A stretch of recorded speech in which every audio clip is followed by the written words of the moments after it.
you guys so much. Thank you, Madison, Wisconsin. Oh, my God. Woo-hoo-hoo-hoo. I'm in a good mood tonight. I'm very happy to be here, even though I'm a little shook.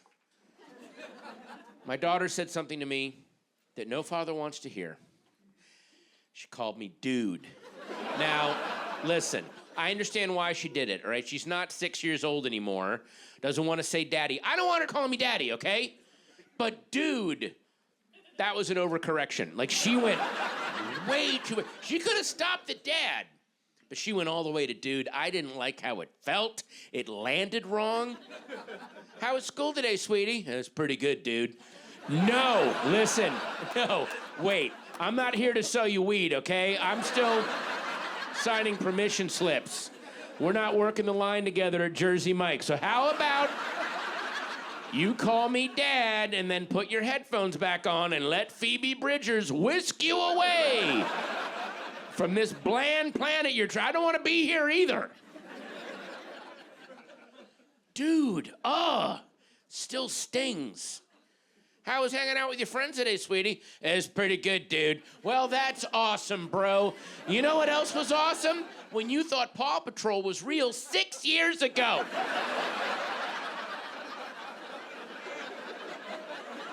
I mean, dude. Now I have a cat. Any cat owners? Yeah. I love my cat.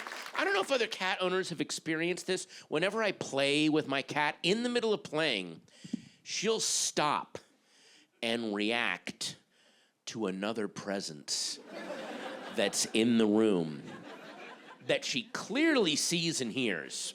And then she'll follow it across the room.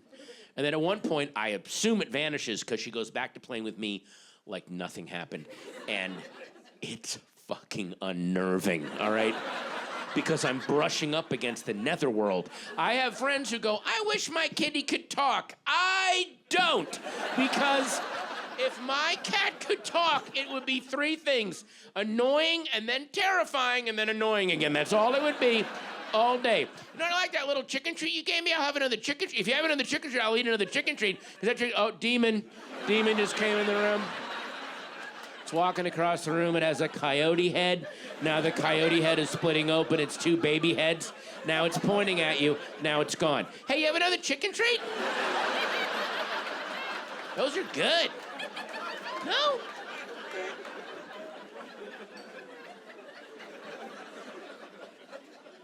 So a couple of years ago, it was dishwasher stacking videos. All night. There are videos on YouTube and Instagram of people stacking dishes in dishwashers, and I would watch them for hours. Hours, swiping one after the other, all frigging night. And then I upgraded to hoof cleaning videos. I don't know, okay, yes. It's horse and cow hooves being cleaned, and I have dodged conversations, I have not read books, I have lost sleep, lying on my side, 2 a.m. with a pillow, just broom. Next. You won't believe. I will believe. Show me. Next. Maybe we don't need writers. I don't know. I mean, I'm just watching fucking hoof clean. The people, they're working too hard on Yellowstone. They could just show the hoofs being cleaned. Why are they bothering paying all these actors? You could just laugh for previously on Yellowstone. There you go. Shh. Next week on Yellowstone. Shh. Then I discovered house cleaning videos. There's a woman, and she goes to like hoarder houses, and she power cleans it, and again, hours swiping over and over and over again. But then I finally reached my final form. Yard cleaning videos. Yard care and yard cleaning video. There's a guy, he has fans, obviously. He's on YouTube, and he goes into sketchy neighborhoods, and he finds abandoned houses, and he swoops in, and he tames that lawn, and it is my porn. I can't, you get that edger and you show that curb. You make that curb street legal, goddammit. You get around that mailbox and give it a Brazilian. When he finds a hidden walkway, that's like a money shot for me. I'm just like, oh my God, that is a brick breezeway. Give me some tissues and get out.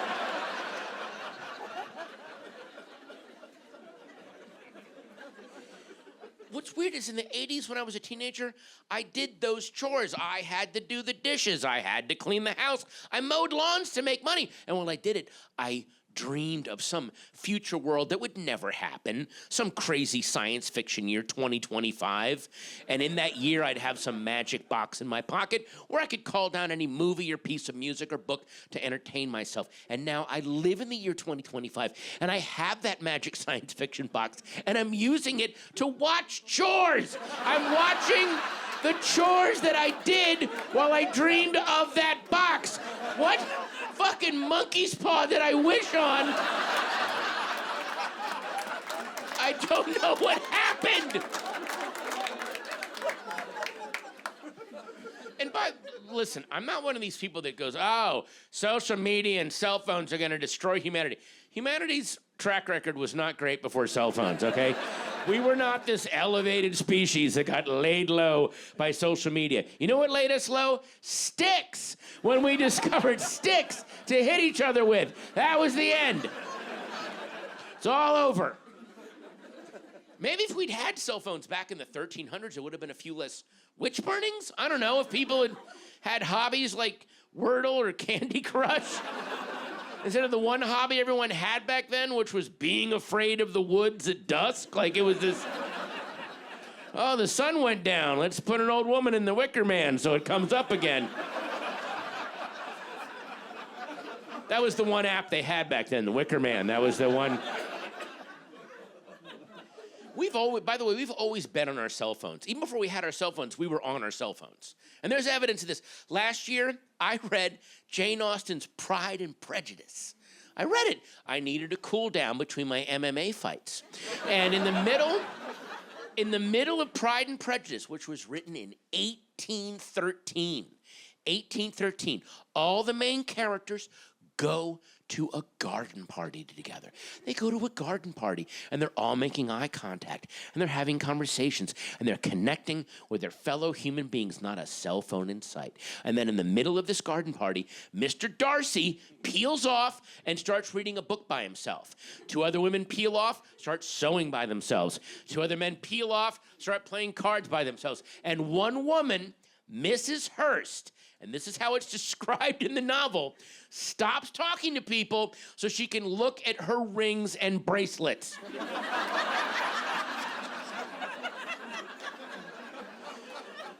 That is a room full of people who would kill to have cell phones.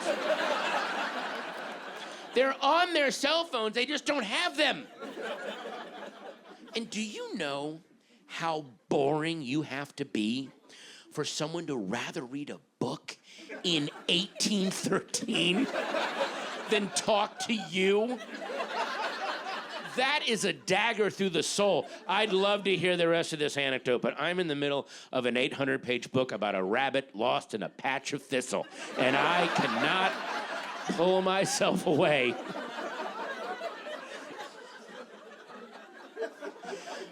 And I can't get over Mrs. Hurst stops talking to people so she can look at her rings and bracelets.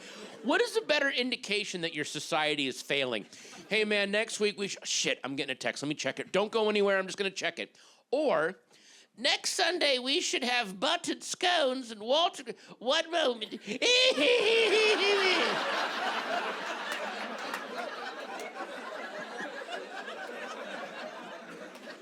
Yeah, okay, I guess we're done. We're done, right?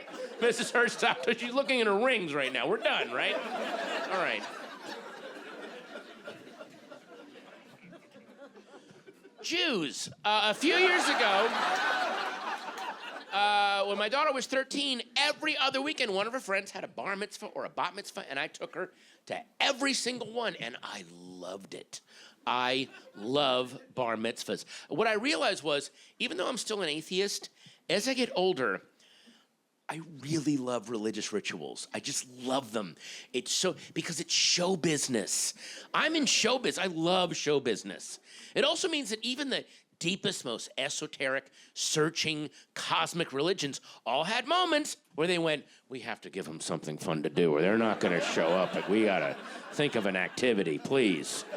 Have you read this book? It's lists. It's all it is lists. Think of an activity or we're fucked. At a bar mitzvah, at one point, I don't know why they do this, but they bring the Torah out and they run it around the room. It's like it's crowd surfing. I love it so much. Let me touch a tassel. Muslims have to stop 5 times a day and face Mecca and pray. I don't know why. I just know it's like improv everywhere. You don't know when it's gonna happen. Keeps you on your toes. I don't know how these traditions started, by the way. I'm not gonna look them up on Wikipedia for this dumb bit, but I feel like they didn't start that. Like, they didn't start with running the Torah around the room. Like, doesn't it feels to me like the Torah was on a table and everybody went up and they touched the Torah. But then there was the one religious lunatic in the family. We all have one. Who's like, I'm gonna touch the Torah and I'm gonna stand here and recite the entire Torah. And then everyone was like, you're fucking cousin. You know, dude, I was being inviting him. It's like, I know, dude, he means well. Listen to me, let's run the Torah around the room. We'll let him chase it, it'll tucker him out. All right? I'm with you, I just want some wine and holla up in this piece, motherfucker, I'm with you. Muslims facing Mecca 5 times a day. My theory on that is that started a guy who didn't know how to get out of conversations at parties. That's how that started. He's a really nice guy, too nice for his own good, I think. And he was at a party, and another guy was like, can I tell you my 500 favorite chickpea recipes? And then he was like, I would love to hear that, but I do a thing now where I face Mecca and I pray. It's like this thing I do. And the guy wouldn't let it go. He's like, I can tell you when you're done. And then he panics. He's like, I do it like 5 times a day. Like, he just completely lied to the guy. Didn't want to hurt his feelings. And that's why they got to do that, because of Abdul the chickpea nerd. Fucked it up for everybody.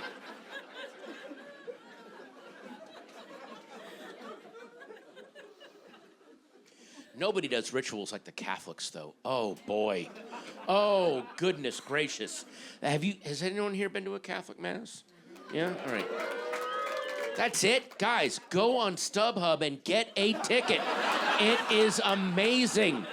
It is the campiest, most metal, Rocky Horror shit you've ever seen. At one point, a guy in a dress comes out, and he has a chain, and there's a big metal ball at the end with smoke coming out, and he just fucking whips it around! What the fuck is that? I'll tell you what it is, it's awesome! There are Swedish death metal bands watching that go, we are stealing that. Guys, did you see this? They give you snacks. In the middle of a Catholic Mass, anyone want a cracker? You're like, yes, oh, thank you. But here, I don't want to spoil anything, but it's a prank, all right? It's a night, they're not mean about it, but when you bite it, they go, psych, that's a magic zombie in your mouth. You're like, ow, come on. And then they'll say, you know, we feel bad. You want some wine to wash that down? And you go, I would. And then you sip it and you go, psych, that's magic zombie blood. Twice, we got you twice. It's fun. I don't know why. Why do they stop with the body and the blood? They should just keep going. Bring out a big bowl of grapes. These are Jesus's eyeballs. Just haunted house the shit out of it, man. I'll be there every Sunday. Bring out some cold spaghetti. Who wants to touch the Savior's brains? Woo, spooky. And if you get bored, you can play Which Priest is Fucking the Kids?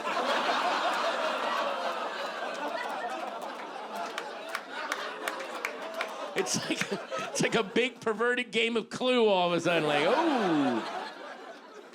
I think it's the guy from Ohio. They transferred him.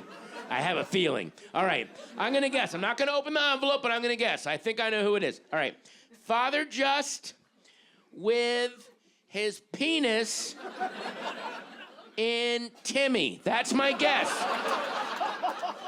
I'm gonna open the envelope now. Here we go. Feeling pretty good. Father Just. All right. Timmy. Guys, I think I won. Feeling pretty good. Oh, God. Lead pipe. Man, I thought you didn't have, what did you have? Candlestick. All right. Man,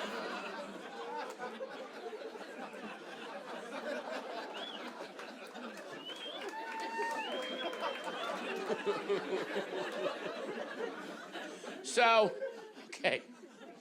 Last year, I took a flight on Southwest Airlines. I flew from Burbank to Vegas. It's a 40-minute flight. It's so easy. It's so chill. I love taking it. We all get on the plane. We have not taken off yet. We're still on the runway. And before we take off, one of the attendants comes back and asks a guy, would you mind moving? This woman wanted to sit next to her husband. There's no free seats. Would you be okay with that? He was so cool. Absolutely. Got up out of his aisle seat, sat in a center seat so this woman could sit. Really nice guy. And then we took off. Now we're in the air. And once we're airborne, the attendant comes back with the drink cart. And she goes directly to the guy that moved and said, sir, that was so considerate of you. May I offer you a free beverage of your choice, including an alcoholic beverage? Booze costs money on Southwest. And he goes, yeah, I'll get a can of beer. And she gives him a free can of beer. And for the next 40 minutes, he would not shut the fuck up about his free can of beer. For 40 minutes. And I mean non-stop. I mean, I haven't even landed yet. I feel like I'm in a goddamn VIP, you know? Man, I don't know if there's gonna be a red carpet when I get there, but I'm going right to the roulette table. Feels like Lady Luck's already on my side. This must be how, like, rock stars are. You go in there and they just give you free booze. But anyway, it feels like I'm already winning. I haven't even gotten to Vegas yet. This isn't even my favorite brand, but nothing beats a free can of beer in my right. 40 minutes. You know what was worse? The 11 people around him who didn't get a free can of beer would not shut the fuck up about not getting a free can of beer. 40, same thing. There's this bullshit. She should have asked for a show of hands who's willing to move, and then we think of a number between 1 and 20, but no. This airline sucks, and life sucks, and it's all bullshit, and God is dead. Non-fucking stop. I've never wanted a plane to crash more in my life. Not only did I want it to crash, as it crashed, I wanted to look at everyone and go, I'm making this happen. I manifested this. Taking you all off the genetic chessboard. I called in a karmic airstrike on my own position to take you out. They'll name high schools after me. But no, we landed safely. I had to sit and watch these 12 people go off and continue their lives. Powerless to stop them. 12 supervillain origin stories. They're gonna ruin every Thanksgiving and Christmas they go to. Every single one. The guy that got the free can of beer, every Thanksgiving. You know, we have some good news. Millicent worked with a tutor all semester and got a perfect score on her SAT. Well, you know, when you do good things happen for you. I was on a flight to Vegas a few years ago. I don't know if I told you this story, but they asked me to move, and I moved. They gave me a free can of beer. When you put in the work, good stuff happens for you. Oh, my God, Kevin, shut the fuck up. You did not work with a tutor to get a free can of beer. Finish your pie, go sit in your car, and will your organs to fail.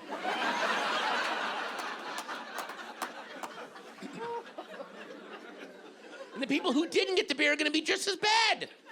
Every Christmas. Remember last year I told you about my coworker that's going through that divorce? Well, it turns out she also has cancer. Well, life fucks you, man. I was on a flight to Vegas a few years ago, and they gave this guy a free can of beer, and I didn't get nothing. You know, that's what life does to you. It either gives you cancer or you don't get a free can of beer. They both have the word can in it. Think about it.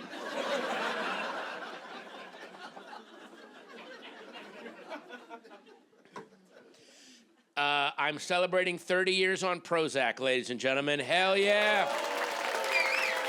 Prozac! I accept it now. When I first started doing it, I was still this snotty little.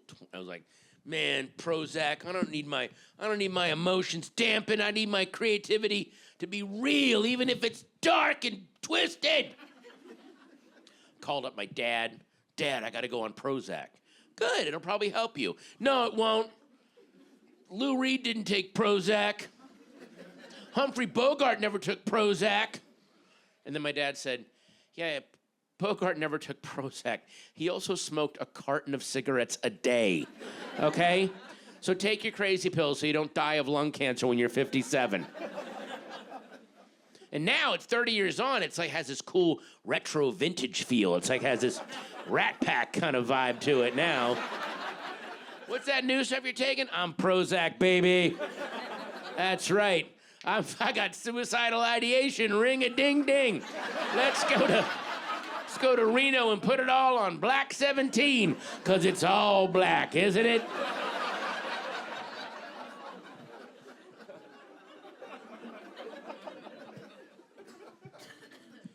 Oh, my daughter inherited one thing from me. Not my depression. She is very upbeat and goofy. But she did inherit my love of horror movies. She loves horror movies. Oh, my God.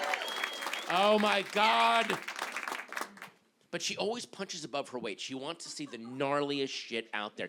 Even when she was young. I want to see The Exorcist. No. I'd like you to have a childhood. I saw it way too young. Neglectful 80s suburban VCR parenting. I'm not going to do that to you. But she didn't go, I want to see The Shining. No. But this last Halloween, she did a full court press on me. She was like, I want to see the original 1978 Halloween. I was like, sweetie, that's a great movie. I don't think it's appropriate for you now. You can see it someday, just not now. And then she said, all my friends have seen it. That's their parents, that's their business. She goes, kids younger than me have seen it. Again, that's their parents, that's their business. Then she says, it's gonna get ruined for me.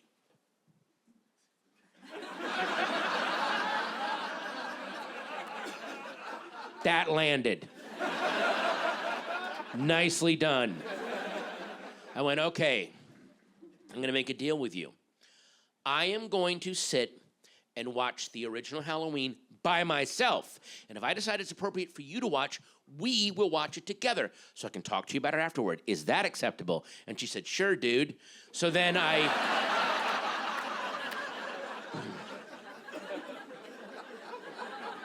So I sat and I watched John Carpenter's original 1978 masterpiece, Halloween. Has anyone seen that movie recently? Yeah? It's a great movie. It's really scary. It would barely get a PG-13 today. All right? It's scary, but it's not violent. It's not gory. All the kills are very stylized, very Hitchcockian. John Carpenter knew where to put a camera lens, man. And there's one bare boob for half a second. And it's PJ Soul's boob, and every child should see that. So I said, okay, Alice, we are gonna watch Halloween together. I've decided it's okay for you to watch. And she goes, yay! And we sat, and before I hit play, I said, no, listen. This movie really messed me up. I saw it at your age. This is a very intense movie. There is no shame in you asking me to turn this thing off and we'll go do something else, okay? It is a very scary movie. And she said, I think I'll be okay. I'm like, okay, but you wanted this and I'm just warning you. She goes, okay, all right. And I hit play and she and I watched the original 1978 Halloween. The original 1978 Halloween is the funniest movie my daughter's ever seen. She was either laughing her ass off or disgusted with how stupid everybody in the movie was. And I mean scenes that freaked me out. Remember at the beginning, Michael Myers is just standing in Jamie Lee Curtis's backyard in broad daylight in between all the laundry, looking up at her window? It's so friggin' creepy. And my daughter's reaction was, call the cops, he's right there. What is, this movie could be 5 minutes long. What is she doing? Or forget the cops, just open the window. Hey, asshole! We all see you! It's 3 o'clock in the afternoon. There's one scene. This was not meant to be a comedy scene, but when you watch it through 2024 goggles, it is hilarious, all right? So the scene starts off, Jamie Lee Curtis and Nancy Loomis are in a Camaro, and they're driving along, and they're smoking weed, and they're listening to Don't Fear the Reaper. When that scene happened, I wanted to pause it and go, Alice, the entire 1970s. That's all you need to know. That's the whole decade. You ever have to do a history report, submit this screenshot, you'll get an A+. Girls pull up to the hardware store, which has been broken into on Halloween Day. And the sheriff is standing out front, and the two girls say, "What happened, Sheriff?" And the sheriff says, "Someone broke into the hardware store." And the two girls go, "Oh my God." And then the sheriff says, and this is a line of dialogue in the movie, "Oh, it's probably a couple of teens. They just stole a rubber mask, some rope, some knives."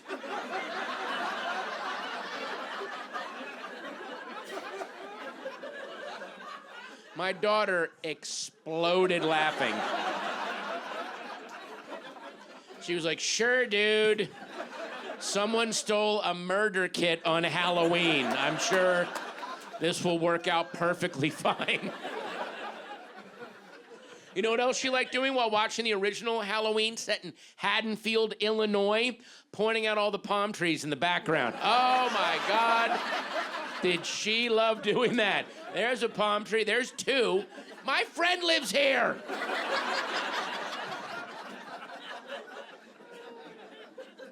The end of the movie is where she lost her mind, though. She couldn't take it anymore. That's where Jamie Lee Curtis stabs Michael Myers with a knitting needle, and he drops behind the couch, dead, and she sits in front of the couch. "Oh, the danger is past. I'm safe." And my daughter's next to me going, "Stab him again." Cut his head off.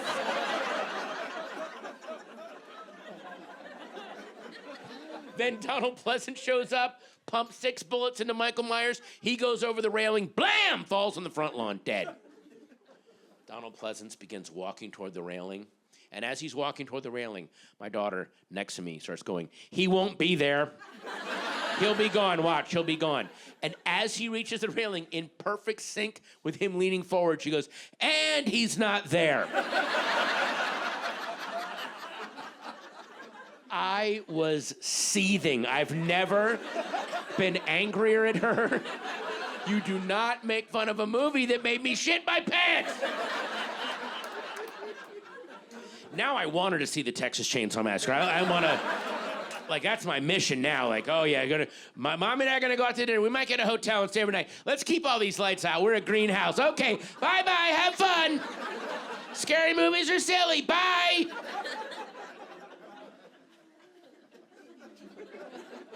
I'm that petty. So, there's a place outside of L.A., and it's my favorite place on the planet right now. It's up in the mountains of Palmdale, and it's a place called Wolf Connection. And it is a wolf rescue and rehabilitation center. It's really beautiful. What they do is they rescue and rehabilitate wolves. What happens is people buy wolf cubs as pets because they're adorable. And then a year goes by, and they go, "Oh, there's a fucking wolf in my house. I did not think this through at all." Didn't we have 3 kids? All right, so they abandon these animals, and then Wolf Connection comes and picks them up and re-socializes them, and you can go visit the wolves. And when I say visit the wolves, you don't go look at them in cages. You go into their habitat and sit, and the wolves come up to you, and you can encounter them, and it's very moving and very transcendent. But the last time I went there, I made the mistake of asking everyone that works at Wolf Connection, "What brought you here to Wolf Connection?" And they all had a variation on the same story, which was, "I was kind of working as a comedian in L.A., or I was sort of working as an actor, and I came up here one weekend, and I just never went back." I don't need that in my head right now. I do not need to know there's a magic mountain covered in wolves that I can just go live at, all right? I'm hanging on by my fingernails as it is. I love doing comedy, but listen, in a few years, might not see me doing this anymore. What happened to that guy? He found his pack. He's in the mountains. He's happy. He's happy. When the moon is just right, you can hear them howling. You can hear the rat from Ratatouille. They're watching. They're protecting the city. He's happy. He's very happy. And I also realized that's been a recurring thing in my life, is just wanting to vanish from society and civilization. It doesn't happen a lot, but it does happen. And when it does happen, it always lands hard. And the last time it really hit me was in 2020. I did phone banking for the 2020 election. Has anyone here ever phone banked for an election? You call people up and say, hey, you're playing a... Okay. I got addicted to it because when you do it, you get a core sample of just pure insanity. You're on the phone and it's nothing but fuck Biden and fuck Trump and the fucking black helicopters and the fucking 5G towers are making us sterile. It is the best podcast you will ever listen to. And you're the host. So one day we did phone banking in Nevada, not Las Vegas, the desert. The fucking desert dwellers. And of course, it's everything I wanted it to be, just on the phone. Fuck everybody and the fucking fluoride in the water and the fucking Illuminati. I'm like, oh, tell me about the skin shifters. So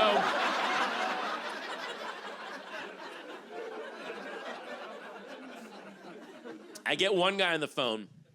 I should have hung up with him way earlier than I did. This is my fault, okay? I get him on the phone. Hi, I'm calling to see if you're planning to vote in the 2020 election. And he immediately, fuck that. They're all assholes. I'm not going to vote for that shit. Then you got to keep him on the phone and get demographic information. You know, how old are you? What do you do for a living? What do you do for a living, sir? He's like, I don't work. I said, do you live in an apartment or house? And he goes, I have a house. I said, what is the house worth? And he's like, it's not worth anything. They were building a suburb up here, and they quit halfway through, and a bunch of us came up here and just grabbed the half-built houses. I threw a tarp over the roof. I'm good. I was like, well, you're talking on a phone. Do you have electricity? He goes, I built a windmill outside. I got a little generator. You know, I got a little hot pot. I can make noodles and coffee. I got a fireplace at night. It's good.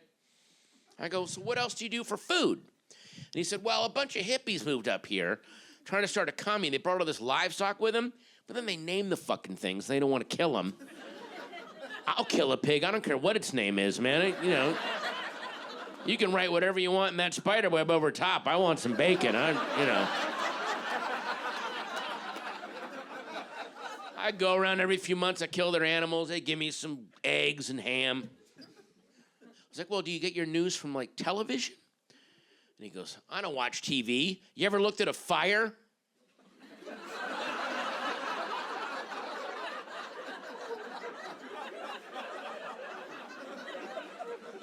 That stopped me short. I have looked at a fire. Fire's fucking awesome. TV right now is great. It's not as good as a fire. It isn't even close. But the last question is what broke me. The last question broke me. Because I said, well, what else do you do for entertainment, sir? And he said, well, I have a dirt bike and a shotgun. And in the evenings, I ride out into the desert and I shoot at rabbits. And I said, are the rabbits a source of food?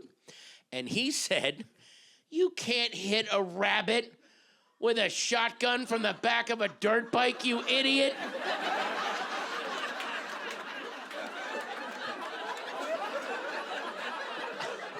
I shoot at them. I'm not gonna hit them. They know I'm not gonna hit them. They all line up and wait for me. We ride around in a circle for an hour. I come back, I look at my fire. I'm like, fuck my life. What am I doing? I'm doing everything wrong.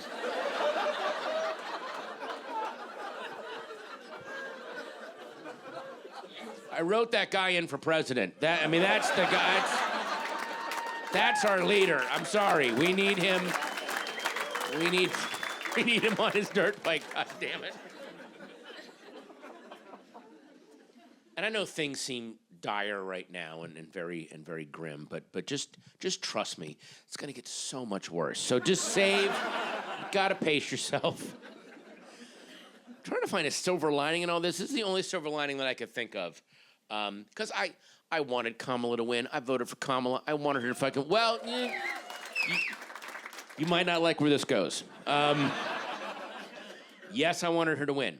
But please keep in mind, as sad as a lot of us are, 2 terms of Barack Obama, black man, the reaction was Trump. So a term or 2 of Kamala Harris, black woman, God knows what that reaction would have been, all right? If she'd won, they'd be growing that thing in an underground lab right now. There would be an aquarium full of Alex Jones's urine, and there'd be 10 incels jerking off into it.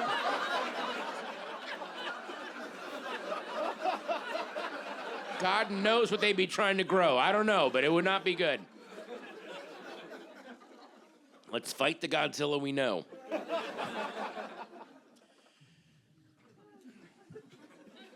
I get snotty and wrapped up in myself. I'm just as much to blame. I get all elitist and full of myself, and I got to keep checking myself.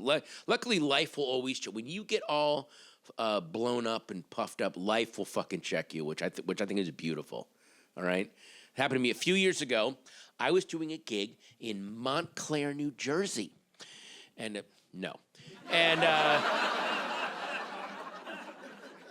so I go to New York a couple days early because I'm hanging out in Manhattan, and I'm taking selfies. Hey, I'll see you in Montclair Saturday night, having a good time. So the night before the gig, Friday night, I go to sleep, and I check my Instagram, and there is an Instagram message from the official blue checkmark Instagram account of the Planters Nutmobile. Planters Peanuts has a car shaped like a giant peanut, and it has an Instagram account, and it sent me a message, and the message read, "Word on the salty streets.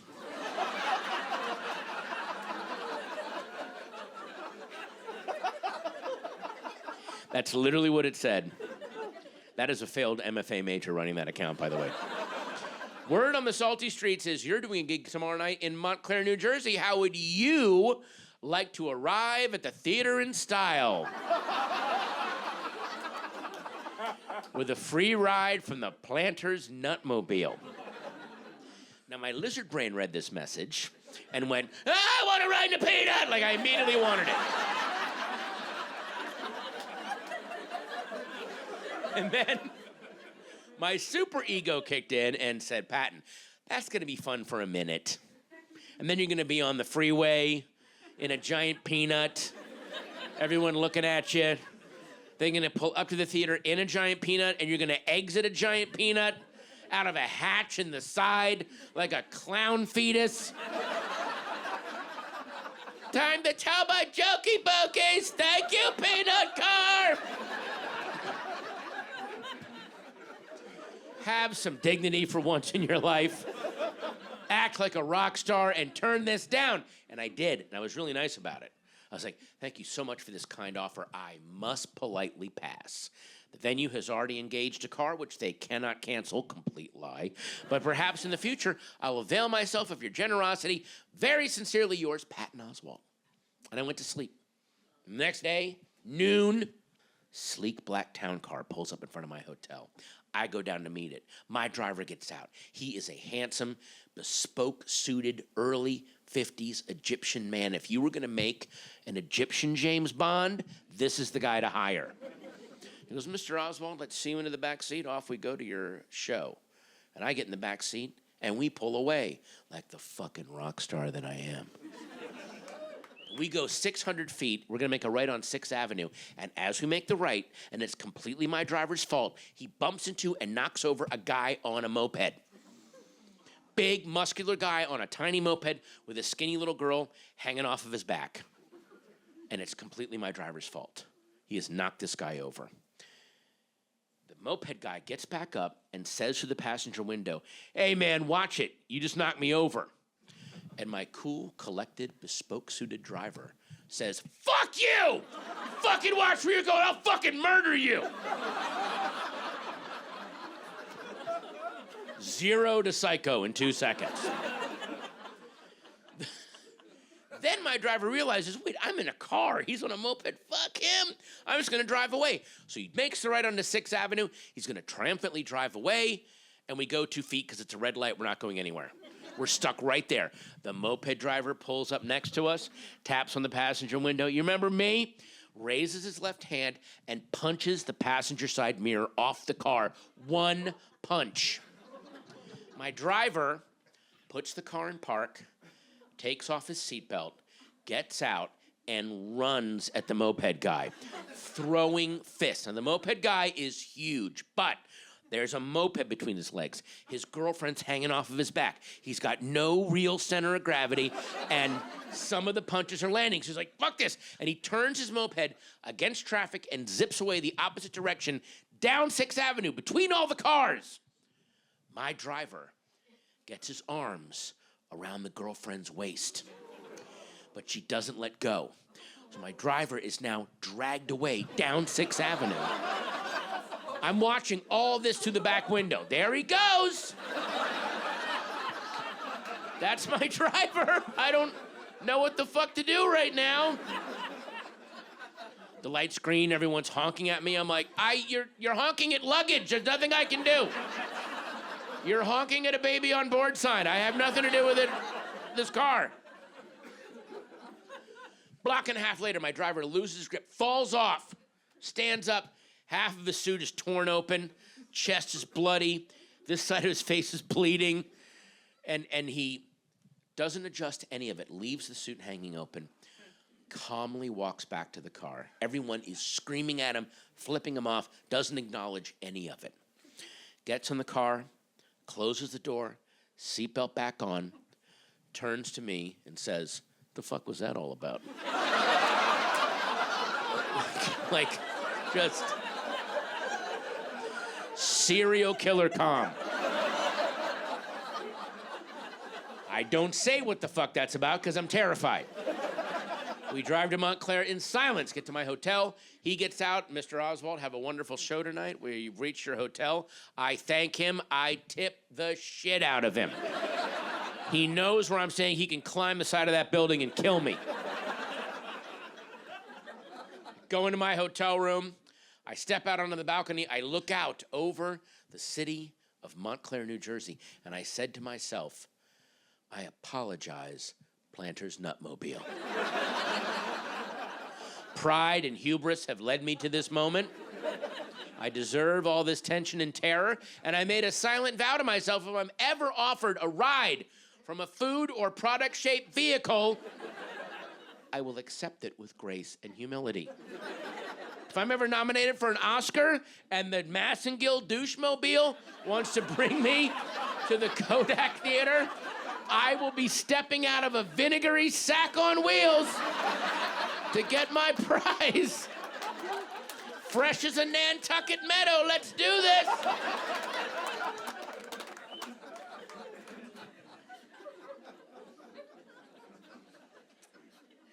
You guys have been a delight. I'm going to, thank you. I'm going to leave you with this. So last year, our daughter's school did their winter musical, and our daughter wasn't in it.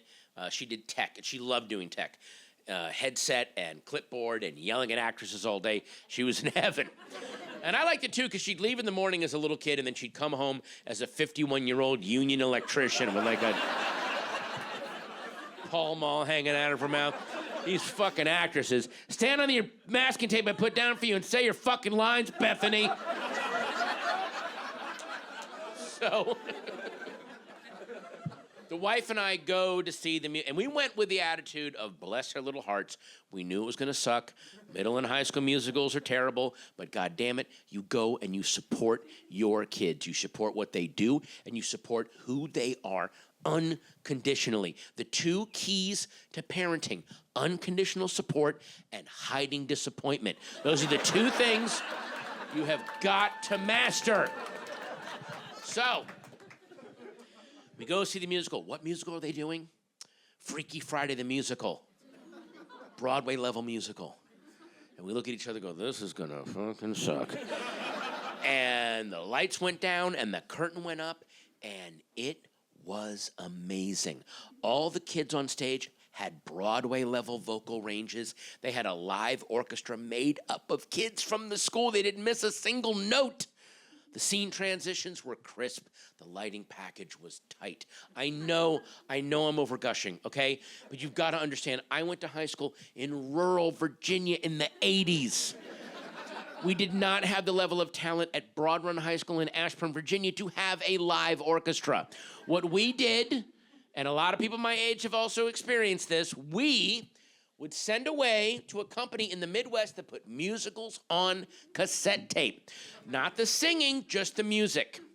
And they'd send your drama teacher 12 or 13 cassette tapes, and he or she would sit off stage with a boom box, 80s boom box, not a lot of bass, way too much treble. And as the kids would ramp up each song, they'd slam that cassette in and hit play, and the tinniest, screechiest music would come out, and they had to sing over it. And they weren't sending us quality. We weren't getting West Side Story and Oklahoma. They were sending us all these weird public domain musicals that, like, one guy in Lawrence, Kansas was writing. Probably a dude on death row now that I think about it. They were all very dark and very, very weird. Your digestive system and you, or what rhymes with Kwanzaa, or Christopher Columbus, a great American. It was all just...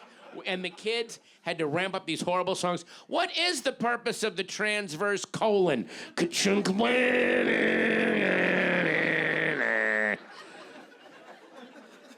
So one year, my high school decided to put on a Christmas pageant, and they made a fatal error. They made it a mandatory assembly. So everyone had to go into the auditorium, had to give up their free period, and had to watch the drama kids put on a pageant. So the attitude of everyone in that auditorium was, fuck you, drama kids. And the drama kids' attitude, to their credit, was, fuck you, you inbred rednecks. These are the dues I'm paying until I'm one day on Broadway! So it's two waves of resentment crashing into each other. I'm sitting with the metal shop kids. My class, after free period, was metal shop. And I'm sitting behind a kid named Brandon Tilley. Brandon Tilley was this huge, violent bully in my metal shop class. Beat the fuck out of me and everyone else in that class. Way too old to still be in high school. I remember his kids visiting him one day. He was way too old. A lot of stories about the Korean War. So, now, I hate this. This pageant hasn't even started, and I hate it. But I hate Brandon Tilley more. So I decide I'm going to enjoy the pageant at him, to spite him. Pageant starts. It's as awful as you think it would be. The whole theme of the pageant is a guy is trying to get home in time for Christmas. And each song was worse than the one before it, over and over again. How do they celebrate Christmas all over the world? Ka-chunk. How do you make a gingerbread man dance? Ka-chunk. Over and fucking over. Till we get to the last song in the pageant. The last song is going to be sung by the one kid in the drama club who had vocal range and talent, and who, after high school, became a professional singer and dancer on Broadway. And it says something about me that I can't remember his name. But I remember Brandon Tilley because I live in an enemy-centered universe. So, this kid steps up, and he's going to bring this pageant in for a three-point landing, and he ramps up that final song. I guess I'll never make it home in time for Christmas. And in the 2 seconds between him saying that and the drama teacher hitting play on the boombox, Brandon Tilley went, why don't you fucking sing about it? Ka-chunk.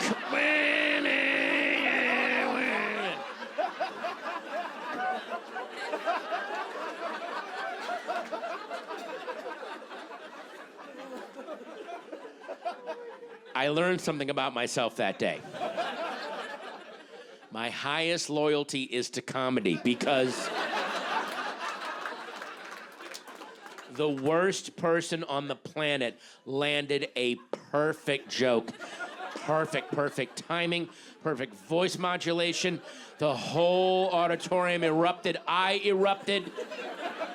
The drama kid went to the edge of the stage and sang the song directly to Brandon. Their eyes locked.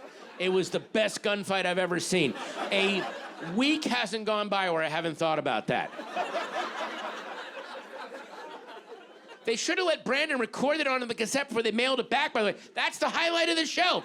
You take a show on the road to see what works. And Brandon Tilley ruined musicals for me.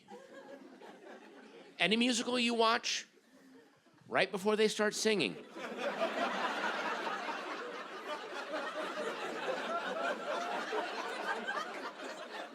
I hear it, you're gonna hear it now too.